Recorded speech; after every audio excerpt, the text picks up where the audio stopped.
Un cordial saludo a los amigos y amigas de Aclarando Conceptos. Nuestro mundo está en crisis, o está en evolución, en progreso o en retroceso. Si nos dificulta determinar qué somos, ¿cómo podremos esbozar al menos en él a dónde vamos?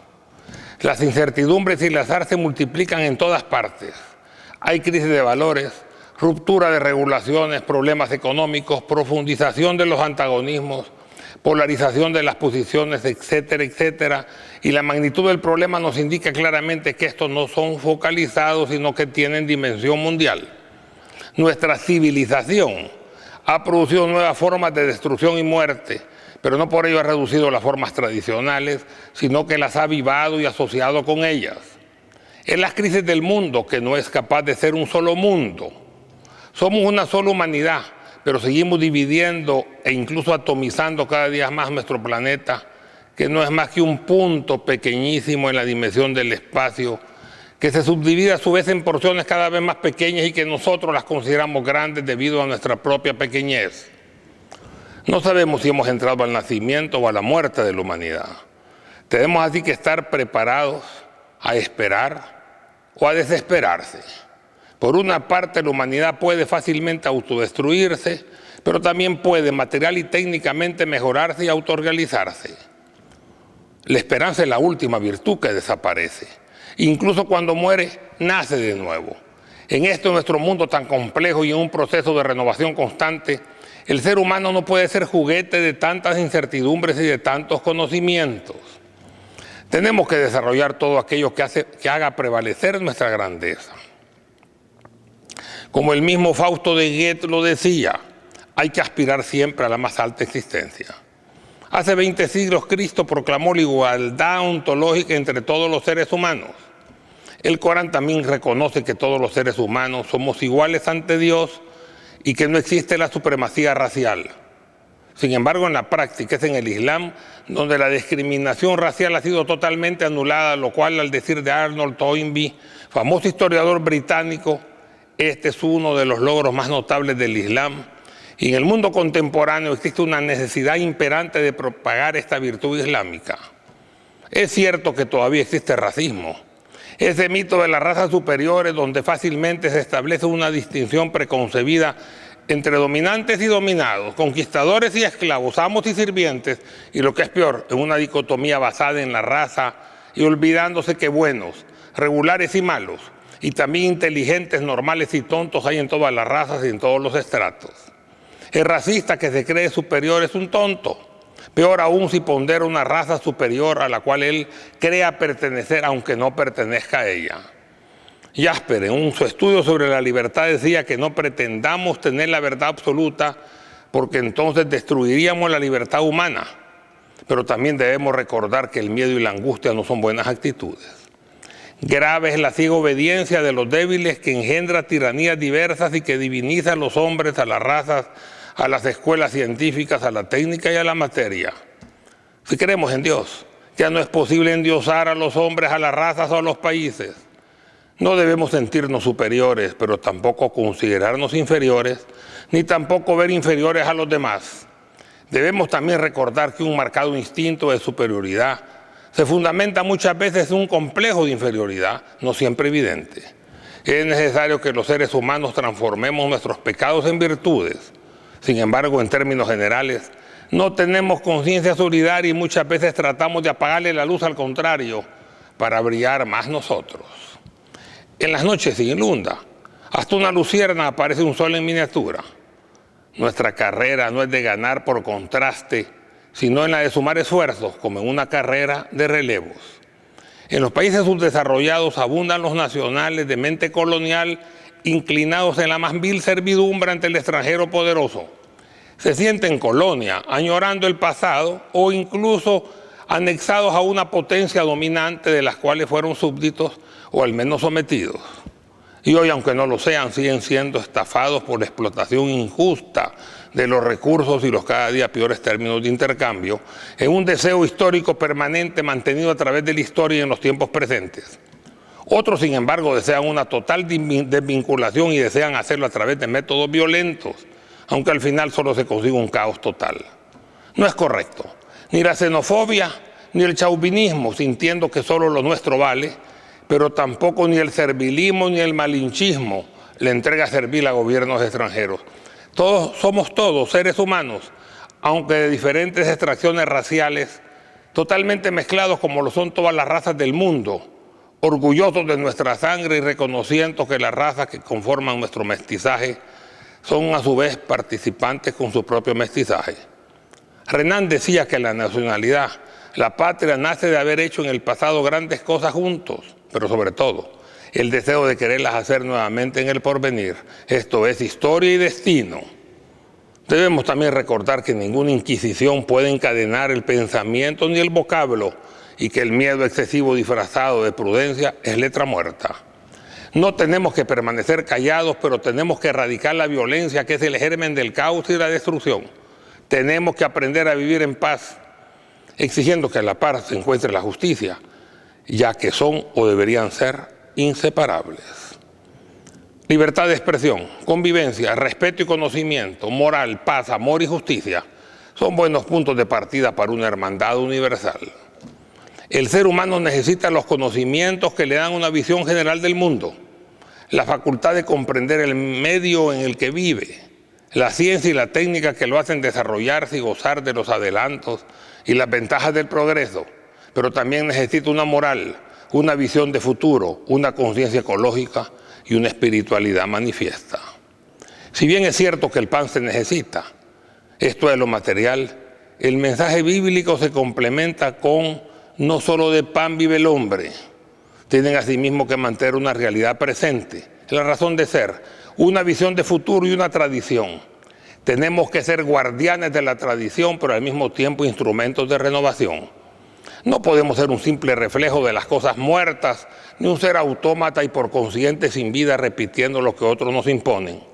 Curiosidad nueva para todas las cosas nuevas, pero también tradición e identidad.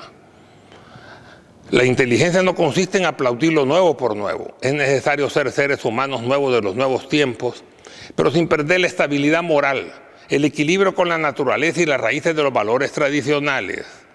Valer cada vez más para no sonrojarse por supuestas inferioridades. Tenemos que elevarnos más, trabajar con dignidad, pero sobre todo ser realmente nosotros mismos. Sin embargo, a pesar de los buenos deseos, hemos visto cómo las fuerzas del mal se han dado a la tarea de pervertir la moral, las buenas costumbres, los principios, las ideas religiosas de las personas, fomentando los vicios, el libertinaje y sembrando la duda y el caos mental. El mundo está perdido.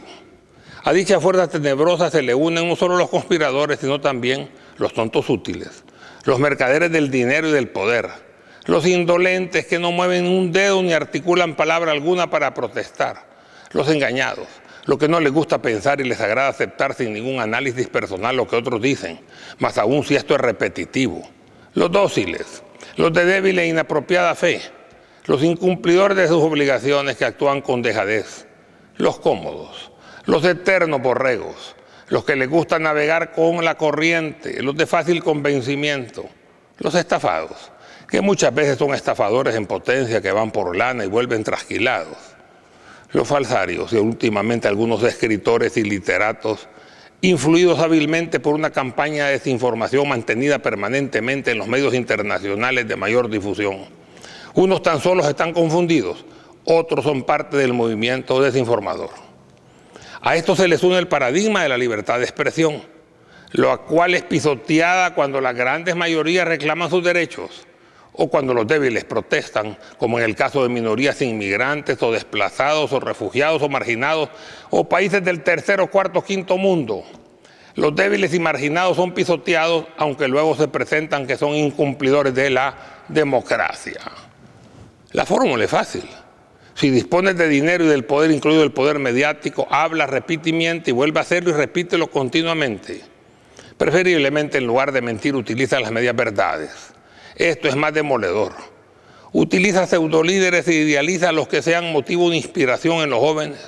Publicita una vida privada depravada, real o fingida, de dichos líderes. Degrada poco a poco las costumbres sin cambios exabruptos que generarían rechazo.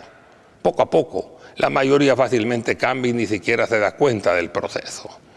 Como en una noticia televisiva se afirma que los jóvenes que ven a sus ídolos tomar licor en la pantalla tienen 16 veces más probabilidades de ser alcohólicos o al menos bebedores constitucionarios con poca edad.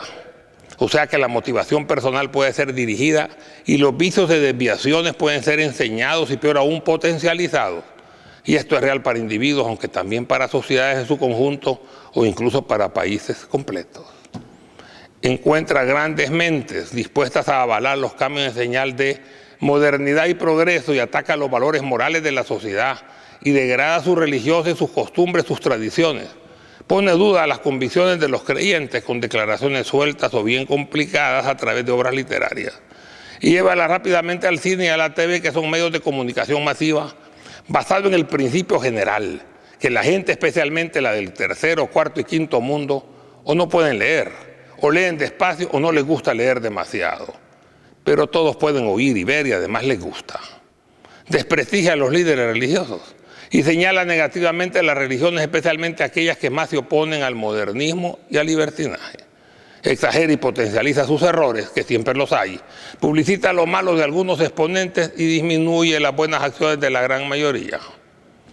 No hay duda que a pesar que todas las religiones están señaladas, el Islam es el principalmente señalado, denigrándolo continuamente y tergiversando su doctrina. Un terrorista, si es musulmán, todos los musulmanes son terroristas.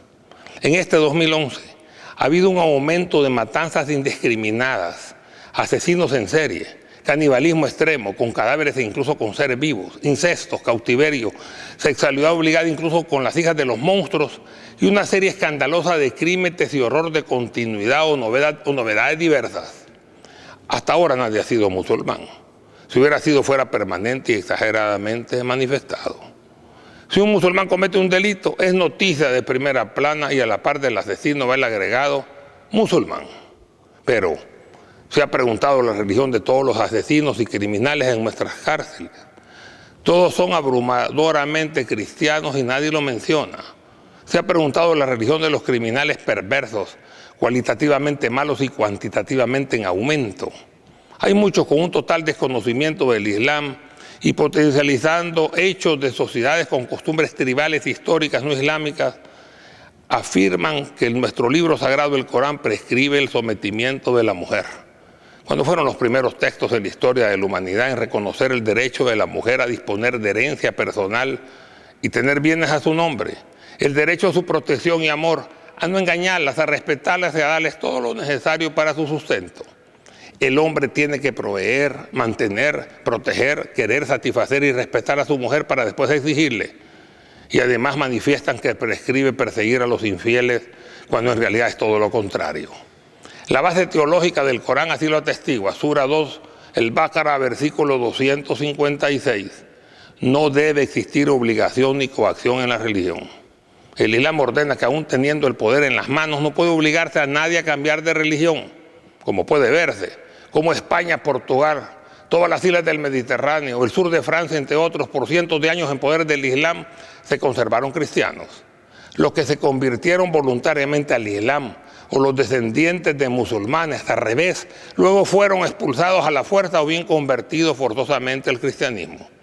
Es de observarse que las iglesias cristianas de Tierra Santa, de todas las denominaciones, se conservan, y bastó solo 100 años para que las dos sagradas mezquitas de Jerusalén se convirtieran en iglesias cristianas y cuartel del ejército cruzado en el siglo XII y permanecieron así hasta que el reino cristiano de Jerusalén fuera finalmente expulsado. La Iglesia Católica también tiene sus detractores que exageran cuando un sacerdote católico falla generalizándolo y contaminando incorrectamente a toda la curia. Y el ataque frontal contra el Vaticano está a las puertas.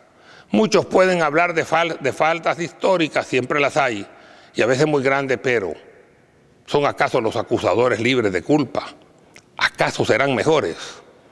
También se mofan de sus enseñanzas, de su doctrina y de sus dirigentes, incluyendo la veneración a la Virgen María. Según el Corán, la mujer más pura que ha habido y habrá, que nació y permaneció inmaculada. Si el Islam y el catolicismo son los más señalados en el aspecto religioso, en cuanto a la moral y las buenas costumbres, degradándolas, se dirige contra toda la humanidad. Tenemos que ser claros.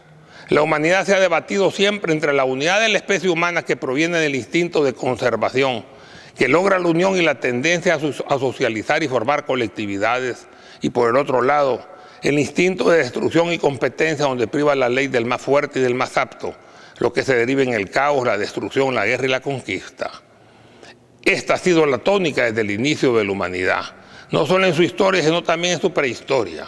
Esta lucha entre el bien y el mal, entre la conservación y la destrucción, entre la tolerancia y la conquista, entre la paz y la guerra, entre la coexistencia y el enfrentamiento, entre el choque o la alianza entre civilizaciones ha sido históricamente catalizada.